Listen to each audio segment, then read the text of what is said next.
창세기 2장 4절로 7절 말씀을 통해서 사람다운 사람, 사람다운 사람이라고 하는 제목으로 하나님 말씀 증거하겠습니다. 하나님의 계획 시리즈 6번째 시간입니다. 우리가 10년 전만 해도 우리가 살고 있는 이 시대를 산업화 시대라고 말했습니다. 그런데 이제 더 이상 우리가 이 시대를 산업화 시대라고 말하지 않습니다.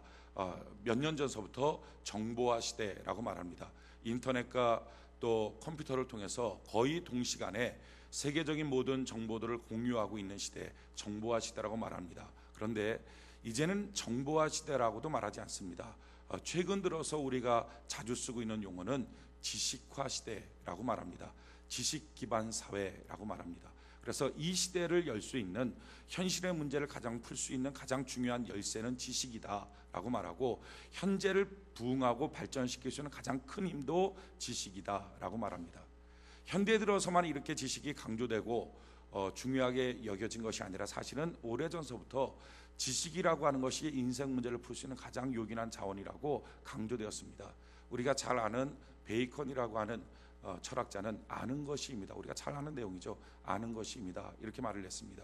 칼빈 같은 경우도 우리가 이 땅을 살아갈 때에 지식보다도 중요한 것은 없다.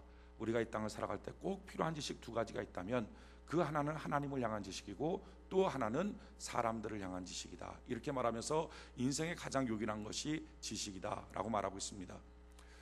우리가 이 땅을 살아갈 때 반드시 필요한 지식이 있습니다. 그것이 세 가지 지식인데 평생에 관계되는 것입니다. 그 평생에 관계되는 존재에 대한 분명한 지식을 갖는 건데, 제일 첫 번째는 하나님, 두 번째는 사람, 세 번째는 물질입니다. 우리 평생 살면서 이 세 가지는 계속적으로 부딪히면서 관계를 맺게 되어 있습니다. 하나님을 향한 어떤 지식을 가져야 됩니까? 하나님을 향해서는 worship to God, 하나님을 향해서는 경배하고 예배하는 것입니다. 그것이 바른 지식입니다. 사람들을 향해서는 어떻게 해야 됩니까? love to people, 사람들을 향해서는 사랑하는 것입니다. 그러기에 우리 주변에 있는 사람들은 사실은요, 정확하게 말하면 믿으라고 준 사람이 아니라 사랑하라고 준 것입니다. 사람은요, 살면 살수록 믿을 것이 없습니다. 수많은 사람들이 상처받고 아파하고 힘들어하는 이유가 뭡니까? 이유는 믿으려고 했는데 배신당했다는 것입니다. 여러분, 사람은요, 믿을 만큼의 그런 능력이 없습니다. 왜냐하면 다 부실합니다. 흙으로 지어졌습니다. 허점투성입니다. 믿을 수 있는 대상, 경배할 수 있는 대상은 하나님밖에 없습니다. 오직 하나님 믿고요. 그럼 사람은 왜 있습니까? 그 사람은요, 사랑하라고 있는 것입니다. 그때부터 사람들과의 관계, 이 바른 지식을 가질 때 사람들과의 관계가 달라집니다. 세 번째, 물질이 있습니다. 이 물질과의 바른 관계, 바른 지식은 뭡니까? 물질은 사용하라고 있는 것입니다. use to things, 물질은 사용하라고 있는 것입니다. 그러니까 하나님을 향해서는 경배하고 예배드리고 믿고, 사람들을 향해서는 사랑하고, 물질들을 향해서는 사용하라. 이것이 우리 인생 사는 바른 지식이고 바른 관계입니다. 우리가 10계명을 보면 10가지 계명인데 이것이 성도들이 반드시 지켜야 될 계명입니다. 이 10가지 계명은 사실은 세 가지의 분류로 나뉘어질 수 있습니다. 1계명부터 4계명까지 하나님 앞에 다른 신 두지 마라, 하나님 앞에 다른 것 우상 숭배하지 마라, 여호와 이름 망령되 일컫지 마라, 안식일 주일 성수 온전하게 하라. 이것이 바로 1계명부터 4계명까지인데, 이 1계명부터 4계명까지 내용의 핵심은 하나님과의 관계입니다. 하나님을 잘 섬겨라, 믿어라, 예배드려라, 경배하라, 이 내용입니다. 5계명부터 7계명까지의 관계는 사람과의 관계입니다. 사람과의 관계의 가장 핵심은 부모를 공경하는 것입니다. 부모 공경하라, 살인하지 말라, 간음하지 말라. 사람과의 관계, 사랑하는 것을 사람을 향해서 쏟아부어라. 그리고 나서 8계명부터 10계명까지의 내용은 물질과의 관계입니다. 도적질하지 말라, 거짓 증거하지 마라, 욕심 부리지 마라. 이것이 바로 물질과의 관계입니다. 그러기에 우리 평생의 인생을 살면서 관계를 맺어야 될 것이 하나님, 사람, 돈, 이 세 가지인데, 이것에 대해서 바른 지식을 갖고 바른 관계를 갖는 것이 중요합니다. 하나님을 향해서는 믿고 예배드리고, 사람들 향해서는 사랑하고, 돈을 향해서는 사용하고, 이게 바로 바른 지식입니다. 이 지식을 갖고 인생의 문제가 닥칠 때마다 그것을 풀어나가는 열쇠로 삼을 때 우리는 참다운 행복을 누릴 수가 있습니다. 근데 문제는 뭡니까? 왜 인생이 행복하지 못합니까? 왜 인생이 꼬여집니까? 이유는 내가 갖고 있는 지식이 바르지 않기 때문에 그렇습니다. 잘못 풀어가는 거예요. 성경은 이와 같이 말합니다. 디모데후서 3장 1절로 5절에 보면, 내가 이것을 알라. 말세에 고통하는 때가 이르니. 그 말세에 사람들이 고통받는다는 거, 괴로워한다는 거, 힘들어한다는 거. 왜 힘들어하는가? 사람들은 자기를 사랑하며, 하나님을 믿고 하나님께 경배해야 될 사람들이 자기를 드러냅니다. 사람들이 다 자존심 갖고 삽니다. 근데 이 자존심 갖고 살면 자존심이 채워집니까? 아닙니다. 자존심을 드러내면요, 자존심은 상처받습니다. 그러니까 사람들이 고통스러워하는 거예요. 힘들어하는 거예요. 그 다음에 뭐예요? 돈을 사랑하며, 사람을 사랑해야 되는데 돈을 사랑합니다. 돈은 써야 되는데, 사용해야 되는데 돈을 소유하고 그것만 있으면 되겠다. 그래서 돈을 사랑하고 사람을 사용하고 이용합니다. 바뀌어진 거예요. 그러니까 고통스러운 거예요. 그래서 어떻게 됩니까? 자긍하고 교만하고 회방하고 부모를 거역하며, 사람과의 관계, 사람 사랑하는 데 있어서 가장 핵심은 부모인데 부모를 향해서 거역하고, 감사하지 않고, 거룩하지 않고, 무정하고, 원통함 풀지 않고, 참수하고, 절제하지 못하며, 사나우며 선한 것 좋아하지 못, 다 사람과의 관계에 엉켜버린 거, 잘못된 지식. 이 지식 갖고 사니까 인생에 문제가 되는 거예요. 배반하고 팔며, 조급하며, 자고하며, 쾌락 사랑하기를 하나님 사랑하는 것보다 더하며, 경건의 모양은 있으나 경건의 능력을 부인하는 자니 이 같은 자들에게서 내가 돌아서라.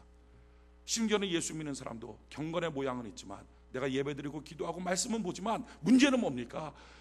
잘못된 지식을 갖고 있기 때문에 잘못된 인생을 사니까 하나님을 경배해야 될 사람이 자기를 지켜 세우고, 사람을 사랑해야 되는데 사람을 이용하고 사용하고, 돈을 사용해야 되는데 돈을 사랑하고, 잘못된 지식으로 인생을 사니까 경건의 모양 예배드리는 모습은 있지만 경건의 능력, 하나님 닮은 향기가 없다는 것입니다. 이것이 오늘날 인생의 가장 큰 불행이요 고통이요 인생 문제를 잘못 풀어가고 있는 모습이라는 거예요. 여러분 어떻게 해야 됩니까? 여러분 우리가 왜 교회 나옵니까? 왜 예배를 드립니까? 왜 성경을 봅니까? 이유는 뭡니까? 우리가 교회 나와서 예배드리고 성경을 볼 때마다 하나님은 진리를 가르쳐 주십니다. 바른 지식을 가르쳐 주십니다. 그 바른 지식을 갖고 인생 문제를 해결하고 푸는 거예요. 그러면 성경의 가장 중요한 핵심, 성경이 왜 쓰여졌습니까? 성경이 쓰여지게 된 이유는요, 두 가지 이유 때문에 성경이 쓰여졌습니다. 제일 첫 번째 성경이 쓰여진 이유는 요한복음 20장 30절로 31절에 보면 예수께서 제자들 앞에서 이 책에 기록되지 아니한 다른 표적도 많이 행하셨으나 오직 이것을 기록함은 너희로 예수께서 하나님의 아들 그리스도이심을 믿게 하려 하며, 또 너희로 믿어 그 이름을 힘입어 생명을 얻게 하려 함이라. 우리가 갖고 있는 오해들 가운데 이런 것들이 있습니다. 성경 안에는 모든 것이 다 쓰여져 있다라고 생각합니다. 그렇지 않습니다. 오늘 성경이 기록하고 있는 것처럼 하나님께서 예수 그리스도 이 땅에 오셔서 행하신 표적이 허다하게 많지만 그러나 다 기록하지 않았다. 그것은 하늘을 두루마기 삼고 바다를 먹물 삼아도 다 기록할 수 없다. 그건 다 기록하지 않고 그럼 무엇만 기록했느냐? 오직 우리가 믿을 수 있는 믿음에 관계된 것, 예수 믿고 구원받도록 하는 그 엑기스만 하나님이 기록한 것이다 라는 거예요. 사람들이 갖고 있는 어떤 의문점 같은 거는 이것입니다. 가인이 아벨을 돌로 쳐 죽이잖아요. 그런 다음에 하나님께서 야, 넌 땅에서 유리하는 자가 되리라. 그때 가인이 이렇게 말합니다. 하나님, 죄가 너무 큽니다. 죄벌이 너무 중합니다. 내가 가다가 다른 사람이 나를 돌로 쳐 죽일까 두렵습니다. 하나님이 아니다, 너한테 표를 주마. 사람들 갖고 이런 의문을 가져요. 아니, 아담이 하와가 가인과 아벨을 낳았고, 그런데 이 가인이 아벨을 때려 죽였는데 가인이 지금 돌아다니는데 무슨 사람이 있다고 사람들 만날까봐 겁난다고 돌 맞아 죽는다고 이러느냐? 성경 틀렸다, 말이 안 된다. 하나님 천지창조 아니지, 한 것 아니지 않느냐? 그 사람들 다 어디서 나느냐? 이런 의문점들 같습니다. 성경은요, 모든 내용을 다 기록한 게 아닙니다. 아담이 몇 살까지 사셨는지 아십니까? 900살이 넘게 사셨습니다. 수없이 성경에 보니까 아이들을 낳았다 그랬어요, 아담이. 그러니까 얼마나 많은, 그 아이들이 또 결혼해서 또 아이 낳고 또 결혼해서 또 결혼. 그러니까 가인이 다닐 때는요, 많은 자손들이 있었습니다. 그런데 그 많은 사람들의 내용들은 우리의 구원을 위하여 그다지 필요하지 않는 내용이기 때문에 성경에는 기록되지 않은 것입니다. 성경의 내용이 예수께서 제자들에게 이 책에 기록되지 아니한 다른 표적도 많이 행하셨으나 오직 이것을 기록함은 너희로 예수께서 하나님의 아들 그리스도이심을 믿게 하려 함이라. 성경을 기록한 목적은 우리가 믿음 갖는 것, 구원받는 것. 할렐루야. 이것이 바로 성경을 기록한 목적입니다. 두 번째 성경을 기록한 목적이 무엇입니까? 디모데후서 3장 15절로 17절에 보면 또 내가 어려서부터 성경을 알았나니 성경은 능히 너로 하여금 그리스도 예수 안에 있는 믿음으로 말미암아 구원에 이르는 지혜가 있게 하느니라. 모든 성경은 하나님의 감동으로 된 것으로 교훈과 책망과 바르게 함과 의로 교육하기에 유익하니 이는 하나님의 사람으로 온전케 하며 모든 선한 일을 행하기에 온전케 하려 함이라. 그러니까 하나님의 사람으로 온전한 길을 걸어가게 하는 것, 이것은 성경 보면 말씀 듣다 보면 깨닫게 되고 알게 된다 하는 것입니다. 그러니까 성경을 기록한 목적은 우리의 구원을 위해서, 두 번째 구원받은 백성들이 바르게 살기 위해서 하나님은 성경을 기록했습니다. 그래서 성경의 핵심 주제는 바로 사람입니다. 사람.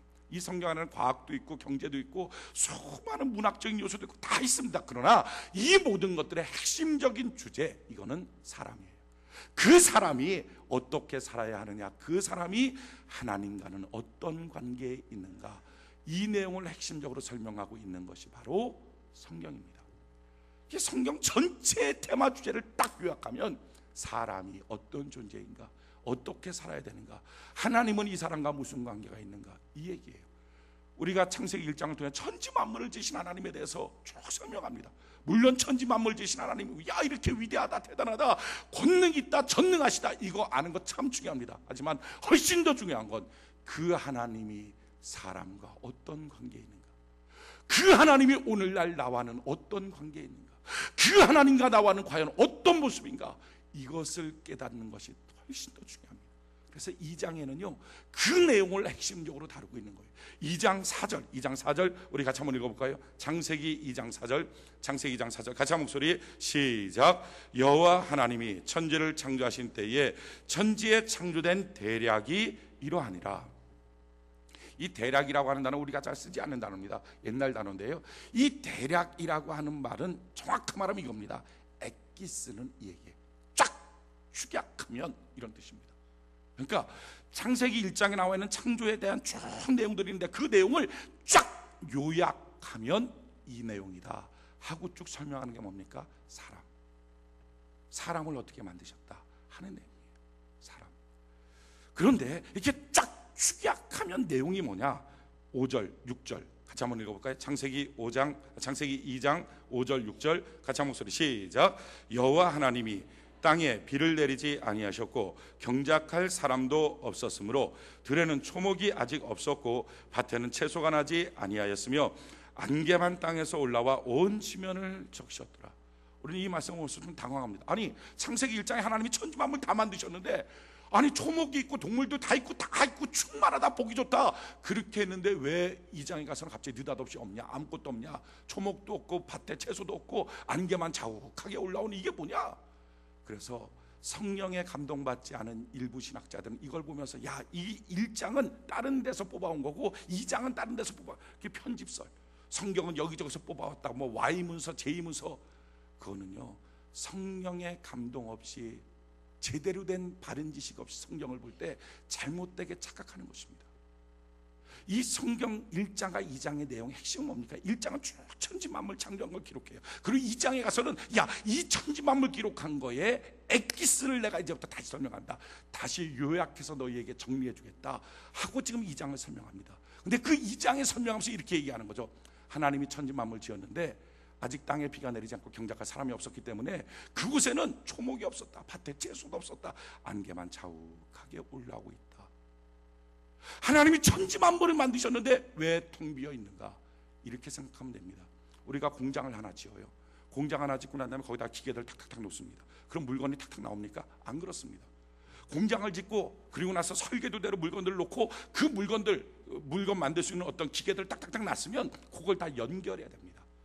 다 연결하고요. 그렇게 다 연결하고 난 다음에 그것을 기본 동력에 딱 연결해 놔야 됩니다. 그리고 나서는 그 기본 동력에 그 기계가 돌아가게 만드는 그 어떤 근로자가, 어떤 기술자가 와서 동력을 딱 올려야 그때부터 물건이 탁탁탁탁 나옵니다. 그냥 공장 줘놓고 기계만 턱턱턱 갖다 놨다고 공장 아닙니다. 지금 무슨 얘기예요? 하나님이 천지 만물 다 지었다, 멋지게 만들었다. 그러나 무엇입니까? 아직 동력들이 연결되지 않았고 탁 그것을 작동시킬 사람이 없었다 하는 거예요. 다시 한번 읽어볼까요? 4절, 5절 다시 한번 읽읍시다. 5절 같이 한 목소리 시작. 여호와 하나님이 땅에 비를 내리지 아니하셨고 경작할 사람도 없었으므로 들에는 초목이 아직 없었고 밭에는 채소가 나지 아니하였으며. 그렇죠? 왜 채소가 없습니까? 왜 초목이 나타나지 않습니까? 왜 그 천지창조의 전 우주의 공작이 왜 돌아가지 않습니까? 성경은 돌아가지 않는 이유를 이렇게 딱 한마디로 설명합니다. 거기에는 경작할 사람이 없었다.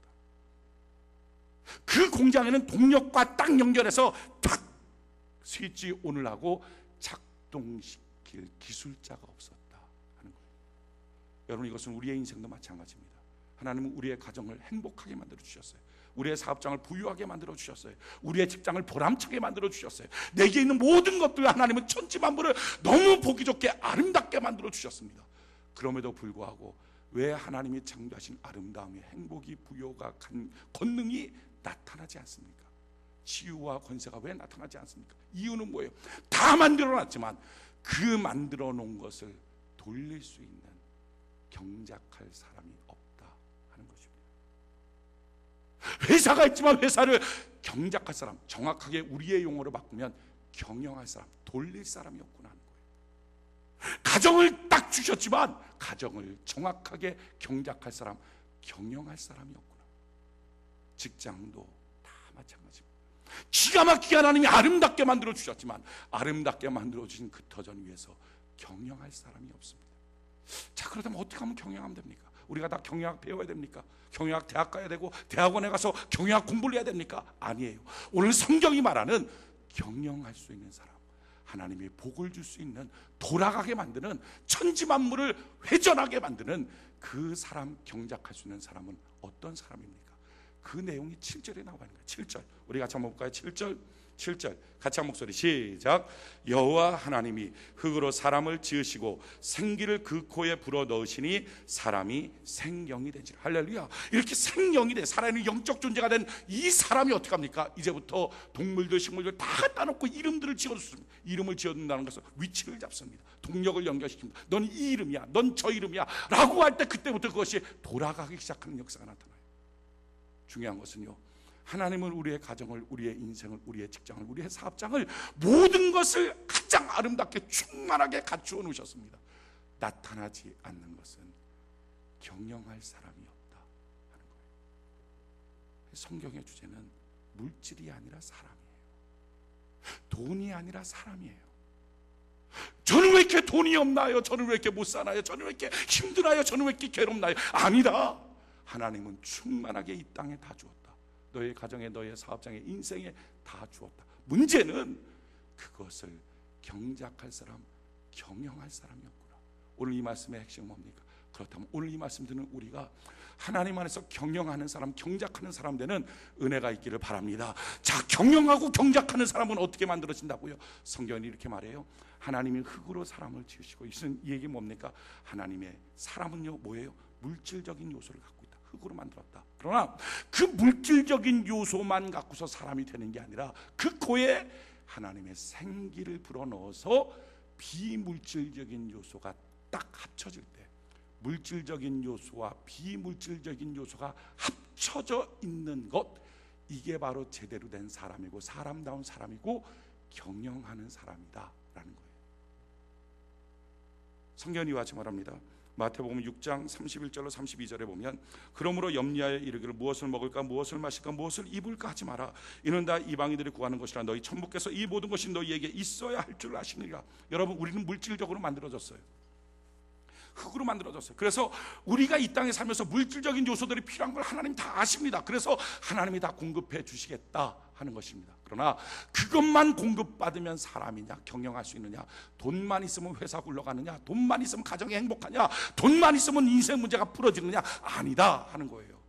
그것은 진짜 사람 아니고, 정말 사람은 물질적인 요소와 또 한 가지 반드시 있어야 될 것은 비물질적인 요소가 있어야 사람이다 하는 것입니다. 신명기 8장 2절로 3절에 내 하나님 여호와께서 이 40년 동안에 너로 광야의 길을 걷게 하신 것을 기억하라. 이는 너를 낮추시며 너를 시험하사 내 마음이 어떠한지 그 명령을 지키는지 아니 지키는지 알려 하심이라. 너를 낮추시며 너로 줄이게 하시며 또 너도 알지 못하면 내 열조도 알지 못하던 만나를 내게 먹이신 것은 사람이 떡으로만 사는 것이 아니요 여호와의 입에서 나오는 모든 말씀으로 사는 줄을 너로 알게 하려 함이라. 사람은요 물질적인 요소로 삽니다. 떡으로 삽니다. 그러나 떡으로만 사는 사람은 경영할 능력이 없다. 그것만 채워지면 만족한다. 그것만 채워지면 나는 행복할 거야 라고 생각하는 사람은 경영할 능력이 없다. 그러면 뭐예요? 사람이 하나님의 말씀으로 살아야지 이 두 가지 요소가 같이 갖고 있는 사람이 경영할 수 있는 사람이다 하는 거예요. 자, 그렇다면 우리가 물질적인 요소에 대해서는 말하지 않아도 다 합니다. 인생 살면서 다 필요하다고 하는 거, 돈 필요하고 뭐 다 필요하고 직장도 필요하고 뭐 학력도 필요하다 그러면 물질적인 요소에 대해서 말하지 않아도 다 합니다. 근데 정말 중요한 건 뭡니까? 살아있는 영적 존재가 되기 위해서는요 비물질적인 부분이 얼마나 중요한지 몰라요. 그럼 비물질적인 부분 하나님이 주신 게 뭡니까? 그게 바로 마음이에요. 마음. 예수 믿는 사람과 예수 믿지 않는 사람의 가장 큰 차이가 뭔지 아십니까? 예수 믿는 사람은 마음이 있고요 예수 믿지 않는 사람은 마음이 없어요. 우리가 한번 성경 한번 찾아봅시다. 그런지 안 그런지 성경을 한번 찾아봅시다. 로마서 1장을 우리가 같이 한번 찾아봅시다. 굉장히 중요하기 때문에 우리가 한번 찾아보는 거예요. 로마서 1장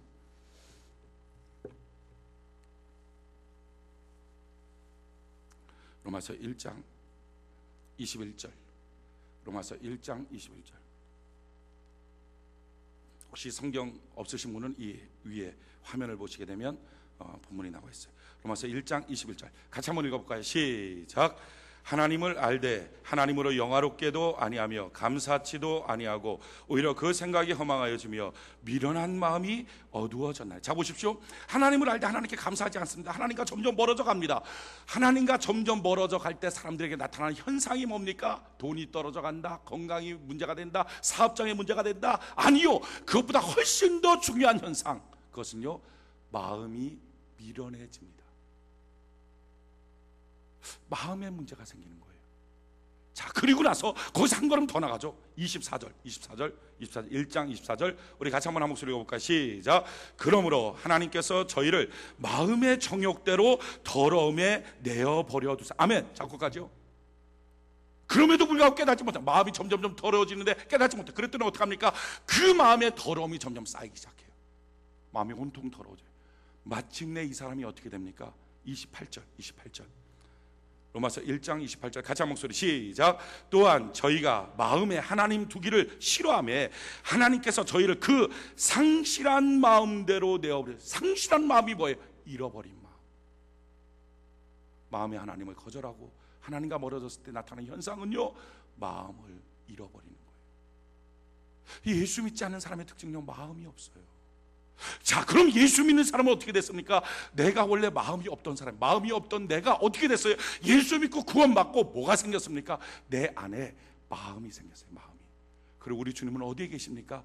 그 마음 안에 계시는 거예요. 성경이 같이 말해요. 에베소 3장 14절로 17절에 보면 이러함으로 내가 하늘과 땅에 있는 각 족속에게 이름을 주신 아버지 앞에 무릎을 꿇고 비노니 그 영광의 풍성을 따라 그의 성령으로 말미암아 너희 속사람을 능력으로 강건하게 하옵시며 믿음으로 말미암아 그리스도께서 너희 마음에 계시게 하옵시고. 그리스도께서 어디에 계십니까? 우리 마음에 계신다는 거예요. 예수 믿는 사람들은 뭐가 생겼어요? 마음이 생겼어요. 그 마음 속에 주님이 계시고요. 예수 믿지 않은 사람은 어떻게 됐어요? 점점점 마음이 더럽혀지다가 상실한 마음을 잃어버렸어요. 여러분, 마음이 뭡니까? 마음이라고 하는 것은요 반응하는 공간이 마음이에요. 반응하는 공간. 이 땅에 생기는 수많은 사건들이 있습니다. 근데 그 수많은 사건들이 실제적으로 내 인생에는요 영향력이 10%도 안 됩니다. 나머지 90% 이상은 다 반응입니다. 내가 어떻게 반응하냐. 그 반응하는 공간 안에 믿음이라는 것도 있고요, 기도라는 것도 있고, 예배라는 것도 있고, 말씀이라는 것도 있고, 순종이라는 것도 있고, 은혜라는 것도, 이 반응이라고 하는 공간 안에 그 모든 것들이 있는 거예요.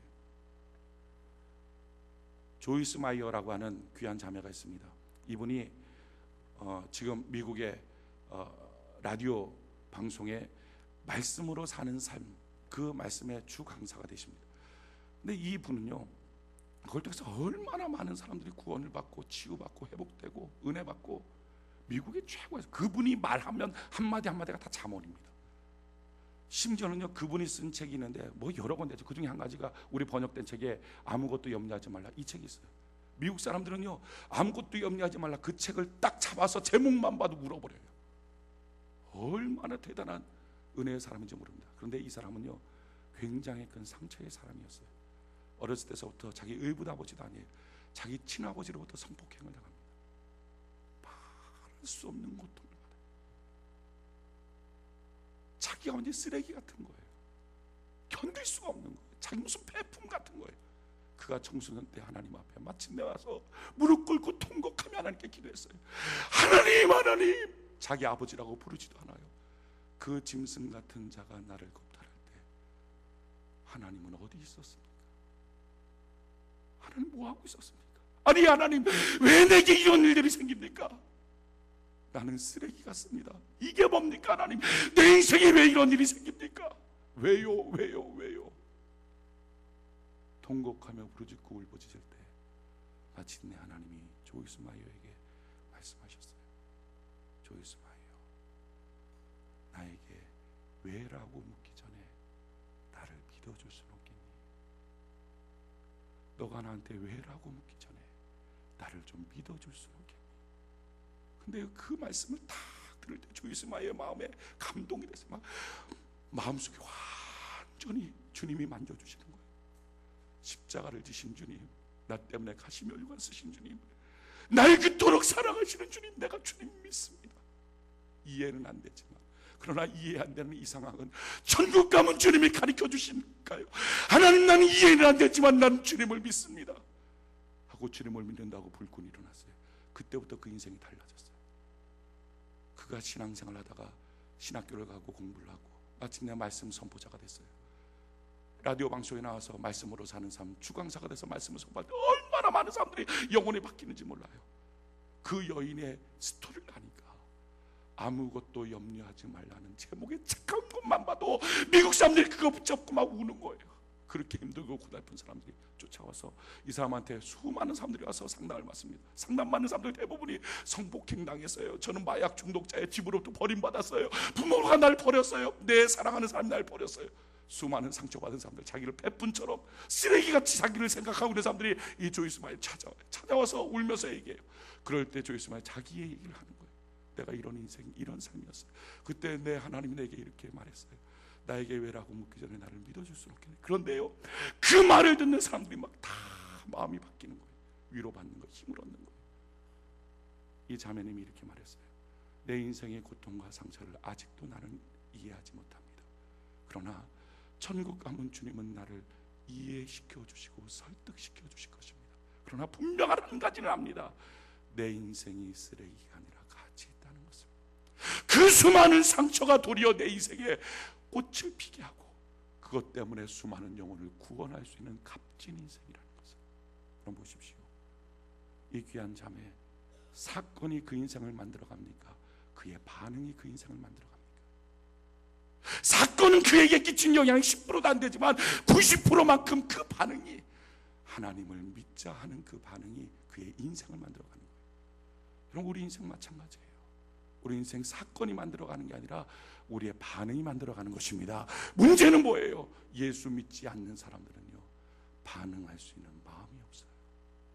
그러니 사건이 생기면, 일이 터지면 그 일대로 그냥 반응하는 거예요. 그게 다 뭐예요? 성경은 그 단어를 육신대로라고 말해요. 육신대로 사는 거예요.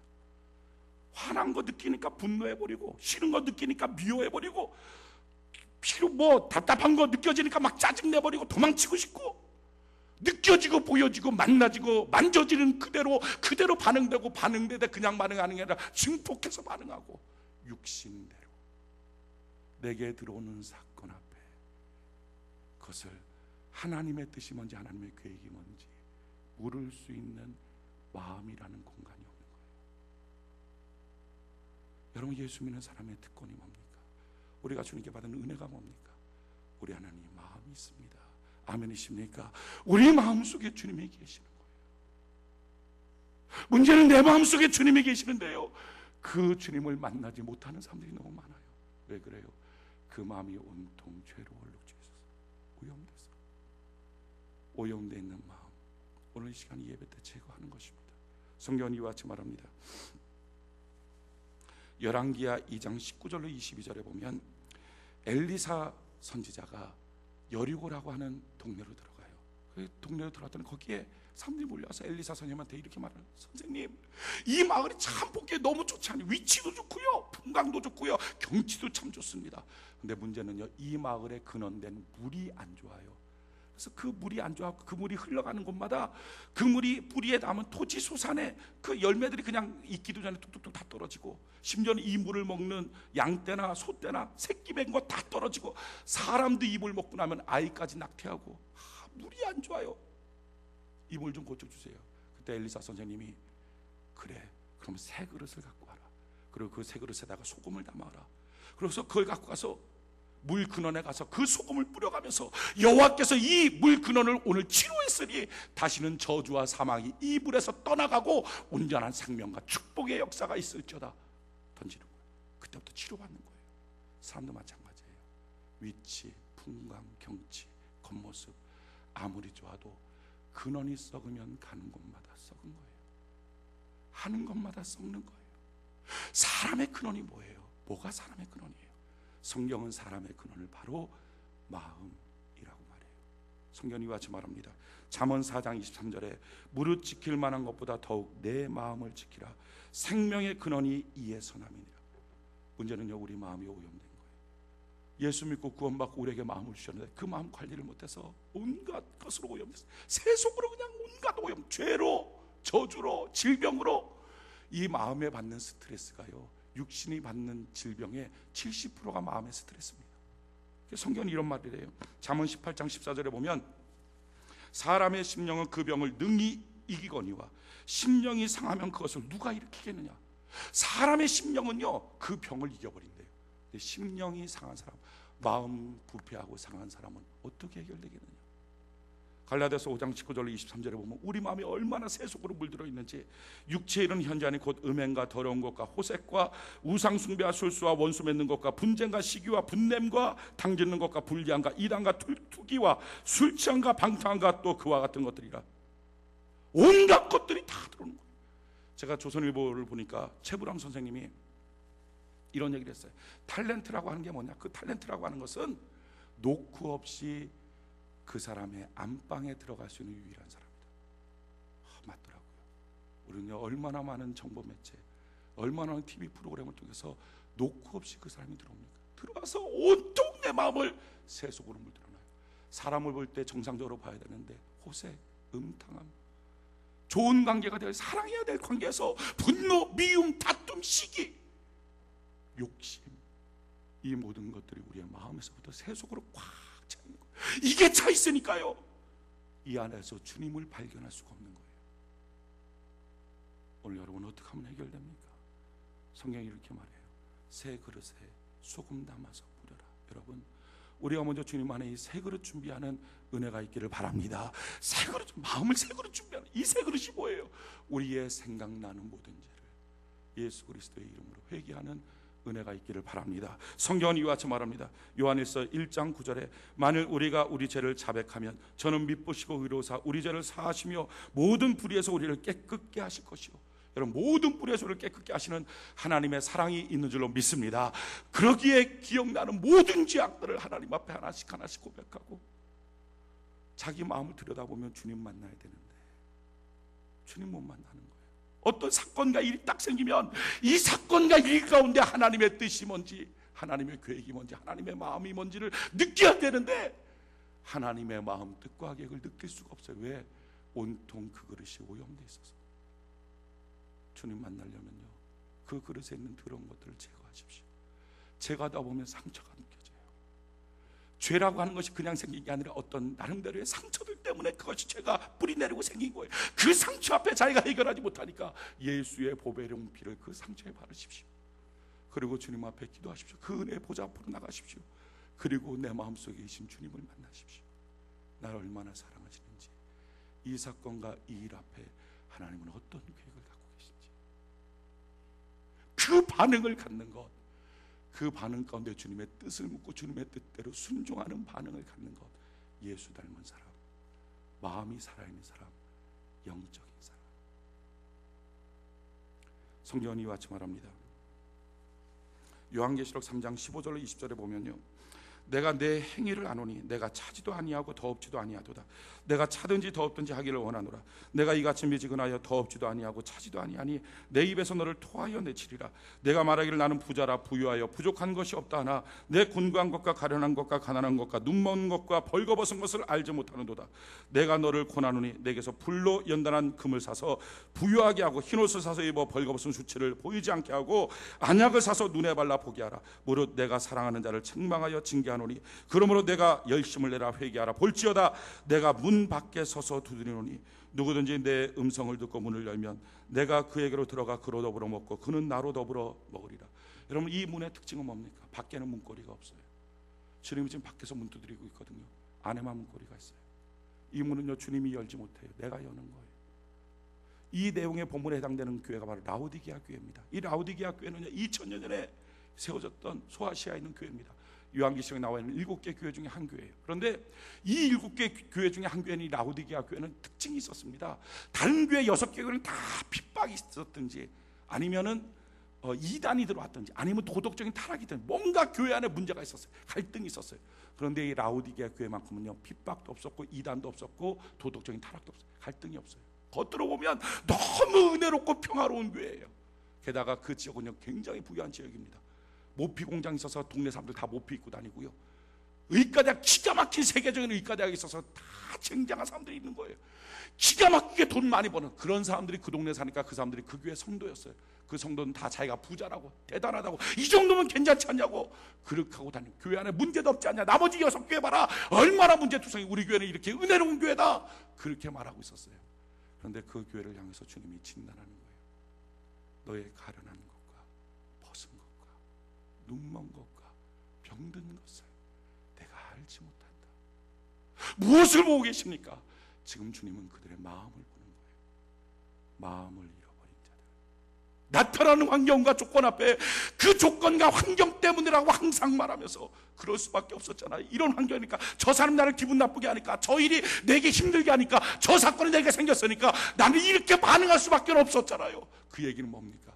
마음을 상실한 사람, 너의 가련한 것, 가난한 것, 벗은 것을 내가 알지 못한다. 환경과 상황 가운데 그대로 살면 우리에게 예수의 향기는 언제 나타납니까? 돈 더 많이 버는 걸로, 사업 더 잘하는 걸로, 자녀 더 좋은 대학 가는 걸로, 더 좋은 데 시집장가 가는 걸로 그렇게 예수를 나타내길 원합니까? 그렇다면 예수 안 믿으면서도 그렇게 사는 사람들 앞에서는 뭐라고 전도하시겠습니까? 예수의 향기는 거기서 나오는 게 아니에요. 좋은 일이든 나쁜 일이든 굳은 일이든 복된 일이든 그 안에 예수의 마음, 예수의 뜻, 예수의 계획이 나를 통해서 나타나는 거예요. 주님 뭐라 그럽니까? 내가 지금 문 밖에 서서 두드린다. 우리는 사건이 생기면요, 사건밖에 못 봐요. 사건 속에 천전근극. 그런데 기억하십시오, 이 사건이 터져 있을 때 꼭 그 옆에는요, 예수 믿는 사람에게는 주님의 노크 소리도 있어요. 그거 듣고 문 여는 거예요. 아멘이십니까? 그거 듣고 문 열고 주님 오시옵소서, 오시옵소서. 내 곁에 오신 주님, 사건 옆에서 내 마음의 문을 두드리시는 주님 모셔드리고 그 문 앞에 오염되고 더러운 마음 싹 쏟아내고 주님 앞에 상처 입고 예수의 피로 바르고 주님의 뜻과 주님 안에서 교제하면서 그 주님이 주시는 마음대로 반응하며 걸어가는 것, 이게 신앙생활, 영적인 삶이에요. 우리가 강영우 박사를 합니다. 이 강영우 박사는요, 한국 사람 태어난 사람 중에서 미국에서 제일 많이 출세한 사람이 강영우 박사예요. 이 사람은 초등학교 6학년 때 축구하다가 돌에 맞아갖고 양쪽 눈이 다 실명을 했어요. 실명한 그 아들 어떡하든지, 아들 하나밖에 없는 거니까 그 아들 어떡하든지 고치려고 그 눈 실명한 거, 그 부모들이 그렇게 뛰어다니다가 결국은 못 고치고 화병으로 그 부모들이 죽었어요. 돌아가셨어요. 이제 언니의 누나죠. 누나 하나밖에 안 남은 누나가, 그 어린 누나가 그 집안 꾸려가야 되니까 그냥 새벽부터 밤늦게 자기도 공부하면서 집안 어떻게 꾸려가려고 그러다가 마침내 그 누나도 쓰러졌어요. 마침내 이 집안은요, 그 누나는 철물점에 팔려가고요, 그리고 이 강영우 박사는 장애인 시설로 갔어요. 집안 다 끝난 거예요. 이 사건 앞에 뭐가 있습니까? 아무것도 없어요. 누가 도와줍니까? 이 강영우의 인생은 끝났다고 다 말하지 않겠어요? 근데 놀라운 것은요, 끝장난 것 같던 이 사건 옆에 그 강영우의 마음의 문을 두드리는 주님이 있었어요. 강영우 박사는요, 이 소리를 들은 거예요. 그 문을 열었어요. 오 주님, 나 주께로 갑니다. 주님 만났어요. 주님 만나고 주님 안에서 위로받고 주님 만나고 주님 안에서 공부하기 시작했어요. 두 눈은 실명이에요. 근데 공부하기 시작했어요. 자기 친구들 다 대학 들어갈 때 자기는 중학교 들어갔어요. 몇 년이 늦은 거죠. 그 사건 앞에서도 주님의 음성, 주님의 뜻을 알았어요. 공부했어요. 마침내 대학 그 박사 들어갈 때는요, 박사학위 받을 때는 강영호 박사가 자기 동료 중에서 제일 빨리 박사학위 받았어요. 그리고 마침내 30년 만에 그 사람이 부시 대통령, 미국의 부시 대통령을 모시면서 미국의 최고의 보좌관이 됐어요. 누가 그의 인생 40년 만에 그런 일이 생길 거라고 누가 알았습니까? 더 놀라운 것은요, 그가 유엔, 전 세계 유엔의 장애인협회 부회장이고요, 미국 전체 장애인협회 회장이고, 그를 통해서 얼마나 많은 사람들이, 장애인들이 도전받고, 특히 그 자녀들, 거기에 아들이요 미국 안과의사협의회 회장 돼갖고 최고의 영향이 있고, 그 자녀들이 미국에서 강영호 박사보다 더 유명한 위대한 사람이 됐어요. 여러분, 강영호 박사의 그 인생, 끝장난 것 같은 그 인생, 30년 만에 그 인생 바뀔 걸 누가 알았어요? 어떻게 바뀌었어요? 사건 옆에 두드리시는 주님의 문소리를 그가 들었으니까. 여러분, 여러분들의 인생에 사건밖에 없습니까? 여러분들의 인생에 터지는 사건밖에 없습니까? 그 사건 앞에 그래서 육신대로, 육체대로 반응합니까? 그러면서 힘겨워합니까? 그러면서 나의 예수님은 어디 계시냐고 울부짖습니까? 여러분들의 마음속에 있는 오염된 것들을 쏟아내버리고, 그리고 귀 기울여 들어보십시오. 내가 문 밖에 서서 두드리노니 누구든지 내 음성을 듣고 문을 열면, 여러분, 주님의 음성 듣고 주님 모셔드리고 주님의 뜻이 뭔지, 주님의 은혜가 뭔지, 주님의 사랑이 뭔지, 이 사건 이 일 앞에서의 주님의 계획이 뭔지, 육신의 현저한 더러운 것들이 아니라 주님의 것들을 나타내기 시작할 때, 그게 주님 앞에 인도받는 삶이고, 그게 바로 주님의 향기를 진동하는 삶이고, 그게 바로 주님의 시각 속에 주님을 닮아가는 영적인 삶입니다. 사람들은 이런 착각해요. 예수 믿고 더 잘 살자, 예수 믿고 더 부자 되자. 그러면 그가 어떻게 해서 영적입니까? 육신대로 육적인 삶을 더 기뻐하는 것 아닙니까? 여러분, 우리 육신대로 사는 삶을 이제는 중단하고 내게 주시는 주님의 음성을 듣고 주님 앞에 주님의 무엇인가 원하는 그 반응의 공간, 마음이 있는 것. 예수 믿는 사람 마음이 있어요. 오늘 혹시 예수 믿지 않는 사람 있습니까? 그럼 예수 믿으세요. 왜 예수 믿는 것이 수지 맞습니까? 그 사람한테 주님께서 마음을 주시는 거예요. 그리고 그 마음 때문에 바뀌어지는 변화의 반응들을 나타낼 수 있다는 것입니다. 그때부터 인도받고 하나님의 향기가 나오고 능력받고 전혀 사건으로는 예측하지 못하는 인생을 사는 거예요. 오늘 저는 여러분들이 이와 같은 영적인 삶, 이게 뭐예요? 경영할 수 있는 사람, 경작할 수 있는 사람, 사람다운 사람. 누가 가정을 행복하게 합니까? 마음 있는 사람. 누가 회사를 경영할 수 있어요? 마음 있는 사람. 누가 인생을 보람되게 삽니까? 마음 있는 사람. 오늘 여러분들의 마음은 어떻습니까? 더 이상 핑계대지 마십시오. 이런 상황에서 나는 그럴 수밖에 없어요. 내 손상된 자존심, 내 손상된 돈, 아니요, 철없이 굴지 말고 사건 옆에 두드리는 주님의 음성 듣고 마음의 회복, 마음의 건강함, 내 마음속에서 통치하시는 주님을 만나는 은혜가 있기를 예수님 이름으로 축원해 드립니다.